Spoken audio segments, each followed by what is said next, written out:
이것은 천안함 가스터빈실 외부 철판의 실물 모형을 간단하게 그래픽으로 그려놓은 겁니다. 아주 똑같지는 않지만 중요한 부분은, 핵심적인 내용은 똑같이 그 비율대로 그려놨습니다. 자, 오늘 여기서 설명드릴 내용은 바로 이 아랫부분입니다. 이 아랫부분의 형태가 왜 이렇게 형성이 되었는지를 설명해 드리려고 합니다. 왜 이 아랫부분은 이렇게 뾰족하고 직각인 모습이 나왔는지, 왜 이 부분이 이렇게 각이 졌는지, 그 원인에 대해서, 어떻게 하면 이런 변형이 일어나는지에 대해서 설명을 드려보겠습니다.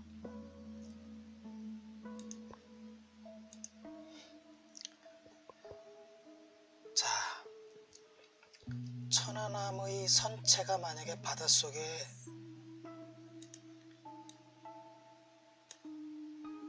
바닷속에서 정상적으로 운행을 한다면 정면에서 보면 이런 모습을 하고 있습니다. 그래서 이 모습을 가지고 이제 기본적인 변형의 틀을 한번 살펴보겠습니다.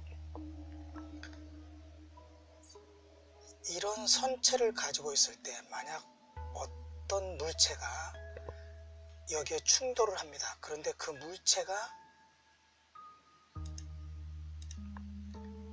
크기가 커서 이만큼 이렇게 크다면, 이렇게 큰 물체가 여기를 이렇게 충돌을 한다면 이 선체는 어떻게 변형이 되겠습니까? 이 선체는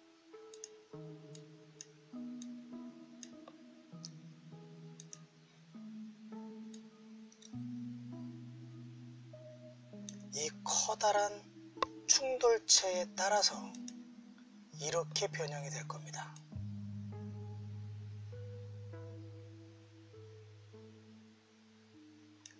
네. 천안함의 아래 선체와 같은 구조를 가진 철판을 이렇게 큰 물체가 45도 각도로 와서 꽝 하고 부딪힌다면 이 철판은 이런 모습으로 변형을 할 수밖에 없습니다. 이것은 팩트라고 할 수 있는 팩트의 변형입니다. 이렇게밖에 변형이 되질 않습니다. 자, 그러면 다음 가정을 한번 보겠습니다. 자, 이런 구조를 가진 배 아래쪽으로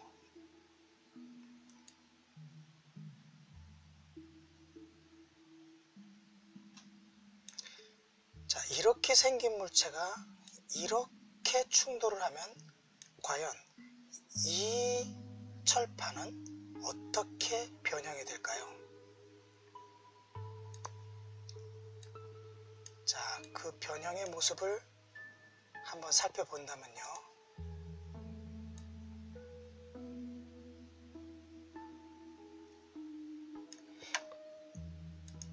자, 잘 보시기 바랍니다.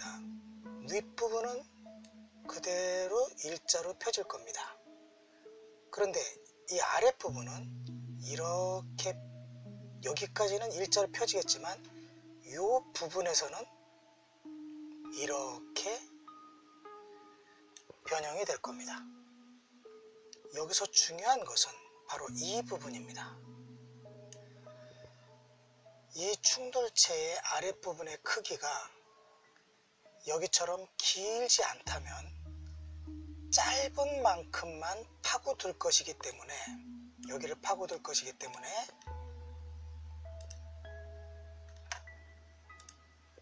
이 부분의 철판을 이만큼만 파고들어서 변형시킨다는 것이죠. 그러면 이쪽 철판은 여기까지는 아무렇지도 않고 여기는 그냥 연결된 상태로 이렇게 남아있게 되는 겁니다. 즉, 이 충돌체의 힘을 받지 않기 때문에 원형을 유지하고 충돌체의 힘을 받은 부분은 일자로 쭉 펴지면서 나머지 부분을 아래쪽으로 밀어 올리지 못하고 아래쪽으로 이렇게 남겨놓게 되는 것입니다. 그래서 이런 모양을 띠게 됩니다. 이 모양은 대단히 중요한 겁니다. 지금 천안함 가스터빈실 외부 철판에 남아있는 자국이 바로 이 모습을 하고 있기 때문에 천안함 가스터빈실 외부 철판의 아래쪽이 이런 V자 모습을 하고 평평한 곳보다 아래쪽으로 이렇게 남아있는 것은 바로 충돌체의 하단 길이가 이 부분을 넘어서지 않았다는 증거가 되기 때문입니다. 그래서 어떤 충돌체가 충돌했는데 충돌을 당한 쪽이 이런 모습으로 남아있다면 이 충돌체를 모르더라도 이 충돌체가 어떻게 생겼는지 모르더라도 충돌체는 이 정도 크기밖에 되지 않고 이 부분을 넘어서지 않았다는 것을 알 수 있게 해주는 그런 자국이 되는 것입니다. 예, 그렇습니다.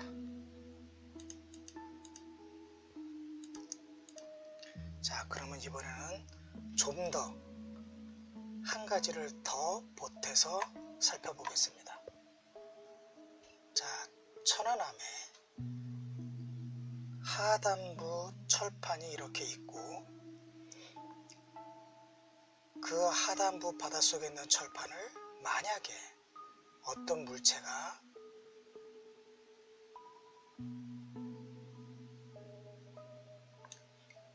이런 물체가 이렇게 충돌한다고 했을 때 하필 이 철판의 내부 구조가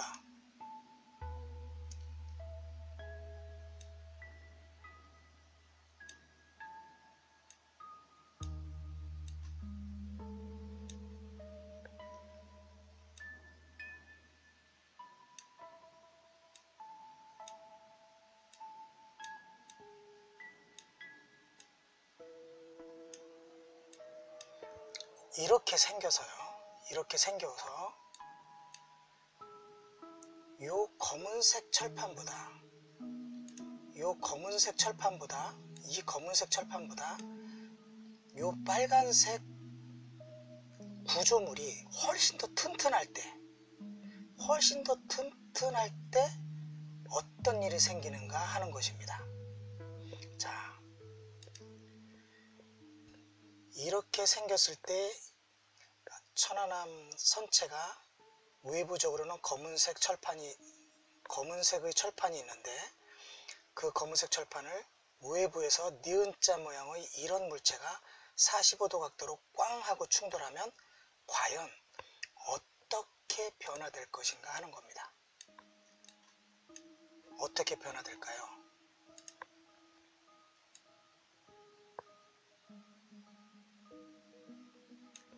자, 이 철판은 어떻게 변화되느냐면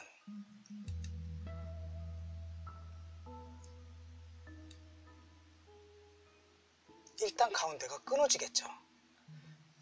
이 빨간색 철판이 검은색 철판보다 더 튼튼하면 이 충돌체가 이렇게 와서 꽝 하고 부딪히면 이 바깥에 있는 철판은 이 빨간색 철판에 닿아서 잘라지겠죠.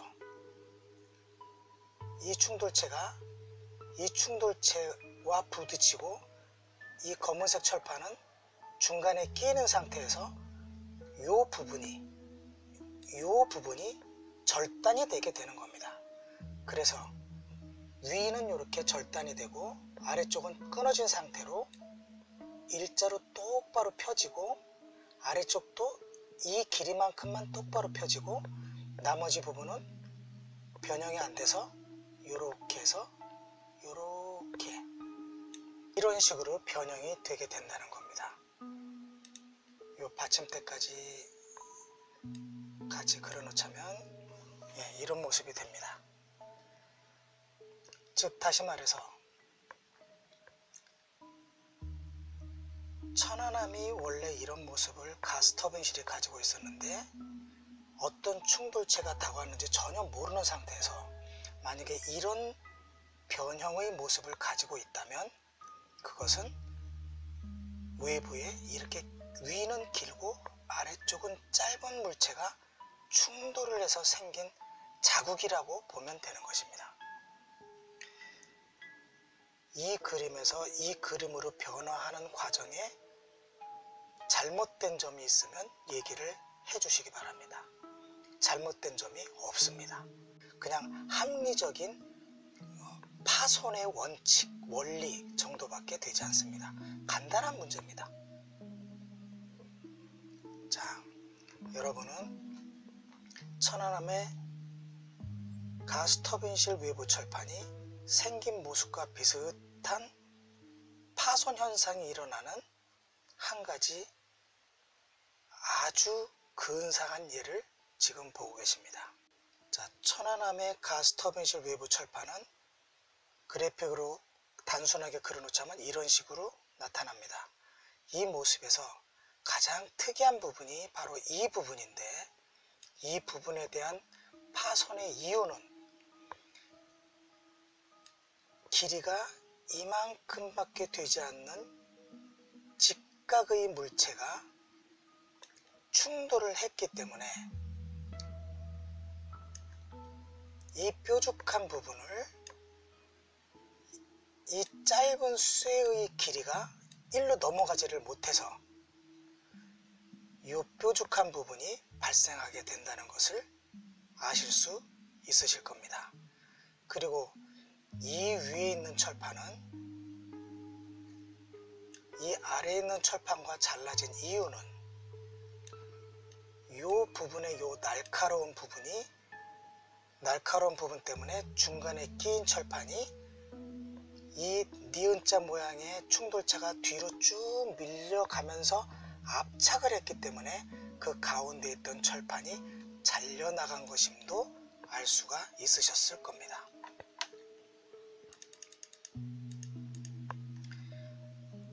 자, 천안함의 가스터빈실 외부 철판이 이런 형태를 띠고 있을 때 어떤 물체가 충돌을 했는지 우리는 모릅니다.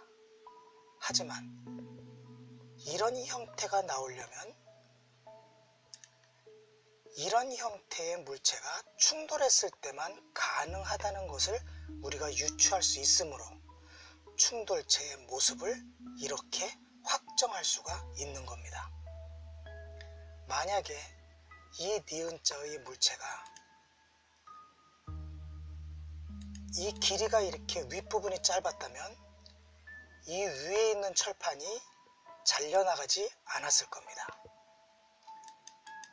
또한 아래쪽이 긴 충돌체였다면 이 뾰족한 부분도 역시 존재할 수가 없고 이 긴 충돌체의 바닥 모양처럼 길게 평평하게 파손이 되었을 겁니다. 하지만 뾰족하게 파손이 되어서 현재 보존이 되고 있고 그렇게 인양이 되었으므로 이 부분은 바로 이렇게 짧은 바닥을 가진 물체가 충돌하였음을 이 가스터빈실 외부 철판 자체가 증명하고 있는 것입니다.